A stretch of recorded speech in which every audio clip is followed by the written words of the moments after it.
ladies and gentlemen.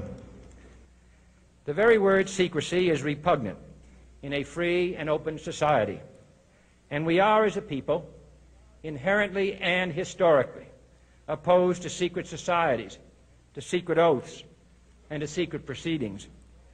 We decided long ago that the dangers of excessive and unwarranted concealment of pertinent facts far outweighed the dangers which are cited to justify it.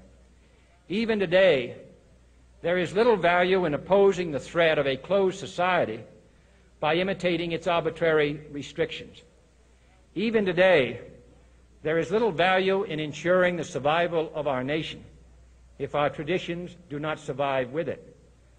And there is very grave danger that an announced need for increased security will be seized upon by those anxious to expand its meaning to the very limits of official censorship and concealment. That I do not intend to permit to the extent that it's in my control. And no official of my administration, whether his rank is high or low, civilian or military, should interpret my words here tonight as an excuse to censor the news, to stifle dissent, to cover up our mistakes, or to withhold from the press and the public the facts they deserve to know. For we are opposed around the world by a monolithic and ruthless conspiracy that relies primarily on covert means for expanding its sphere of influence, on infiltration instead of invasion, on subversion instead of elections, on intimidation instead of free choice, on guerrillas by night instead of armies by day.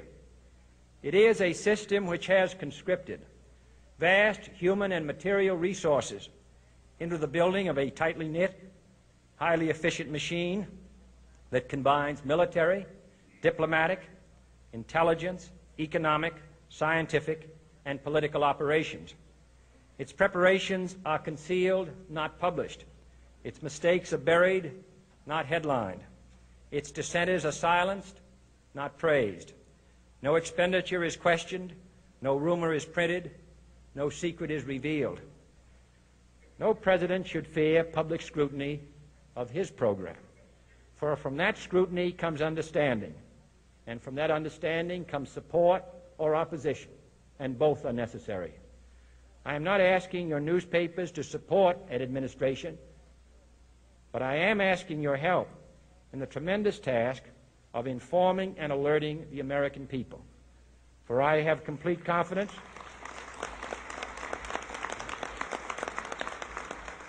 in the response and dedication of our citizens whenever they are fully informed. I not only could not stifle controversy among your readers, I welcome it. This administration intends to be candid about its errors. For as a wise man once said, an error doesn't become a mistake until you refuse to correct it. We intend to accept full responsibility for our errors, and we expect you to point them out when we miss them. Without debate, without criticism, no administration and no country can succeed, and no republic can survive. That is why the Athenian lawmaker Solon decreed it a crime for any citizen to shrink from controversy. And that is why our press was protected by the First Amendment, the only business in America specifically protected by the Constitution, not primarily to amuse and entertain, not to emphasize the trivial and the sentimental, not to simply give the public what it wants, but to inform, to arouse, to reflect, to state our dangers and our opportunities, to indicate our crises and our choices, to lead, mold, educate, and sometimes even anger public opinion. This means greater coverage and analysis of international news, for it is no longer far away and foreign, but close at hand and local. It means greater attention to improved understanding of the news, as well as improved transmission. And it means, finally, that government at all levels must meet its obligation to provide you with the fullest possible information outside the narrowest limits of national security. And so it is to the printing press, to the recorder of man's deeds, the keeper of his conscience, the courier of his news, that we look for strength and assistance, confident that with your help, man will be what he was born to be, free and independent.